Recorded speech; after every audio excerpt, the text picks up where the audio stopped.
What if Second Life gave you a badge every time you did something stupid?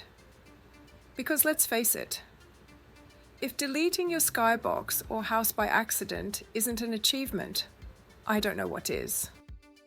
I keep thinking about that question Brad asked during the last Zoom meeting. How do we bring in new people? And maybe more importantly, how do we make them stay? Because let's be honest, the usual answers don't work anymore. Tutorial islands, starter packs, YouTube ads with shiny avatars, they've all been done to death. And yet, new users still log in, spin around in their starter body, panic at their inventory, and vanish faster than you can say, "Where alpha layer?" So I started poking around the forums, always a dangerous idea, and found a thread titled, "What if Second Life had achievements you could unlock?" You know, like, first teleport, danced in a club, accidentally sat on a stranger, that sort of thing. And at first I laughed, because it sounded ridiculous, but then I kept reading. And somewhere between deleted house by accident and dropped a sky platform on your neighbor, I thought, wait a second, this might actually be genius. If you've been here long enough, you know that Second Life is basically a collection of oops moments strung together by lag.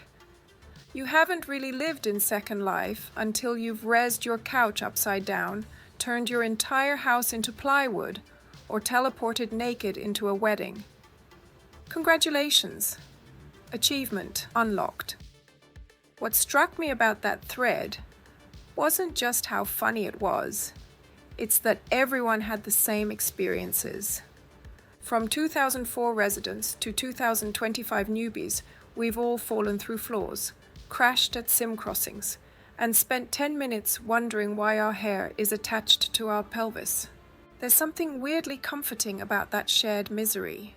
That's community in its strangest form. And that's what achievements could actually celebrate. The things that make Second Life Second Life. But why bother, you may be wondering? Now, personally, I've never been much of an achievement hunter. I'm not the kind of person who stays up till 3 a.m. just to collect a Platinum Explorer badge. But that's not the point. For a lot of new users, those little dopamine hits matter. They create momentum, a reason to log in again tomorrow.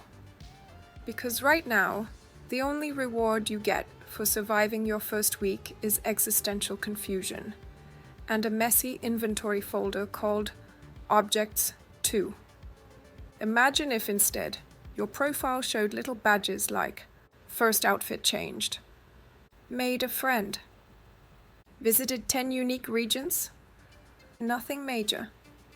Just small markers that show you're learning, that you're actually doing something.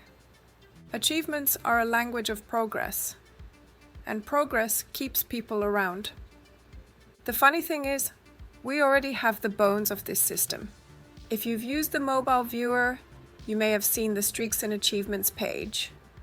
Explorer, Grid Tracker, Social Butterfly, all that.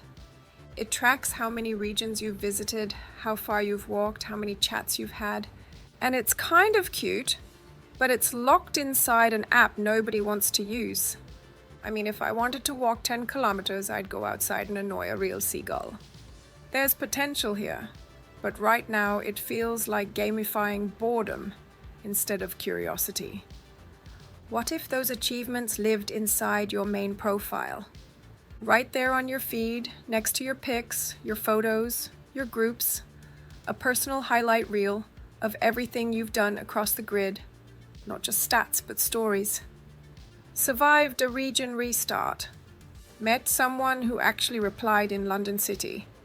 Finally figured out which folder my AO lives in. You'd be amazed how many people would proudly display those. One of the best suggestions in that forum thread was the idea of Easter egg achievements. Hidden Linden builds, mole locations, tiny funny spots that most people never find. You'd only unlock them by exploring. That's the kind of mechanic that gets people traveling, meeting others, and seeing the grid beyond their rental skybox. And of course, the reward doesn't have to be just a shiny badge.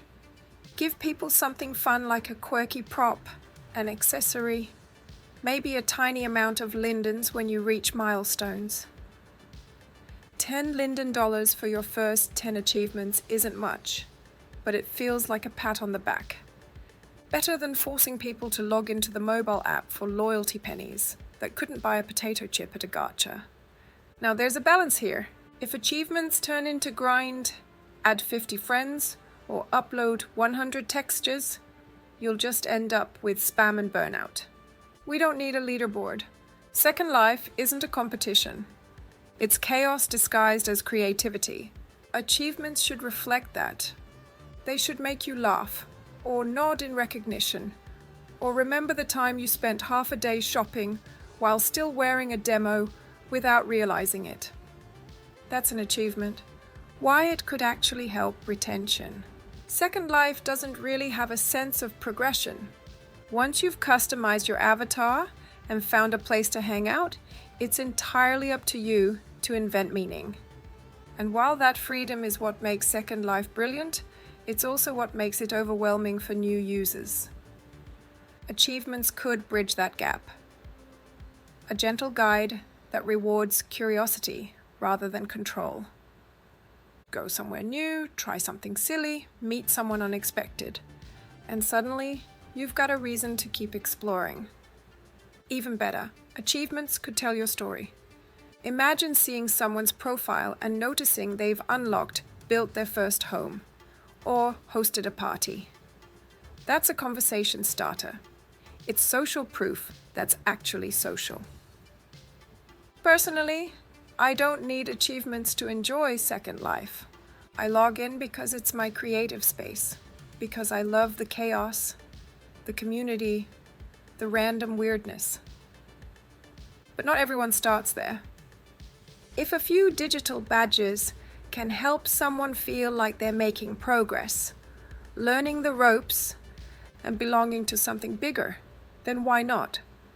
Besides, if we're going to chase anything in Second Life, I'd rather it be a badge for didn't delete entire skybox by accident than another pointless daily login streak on a mobile app I dislike.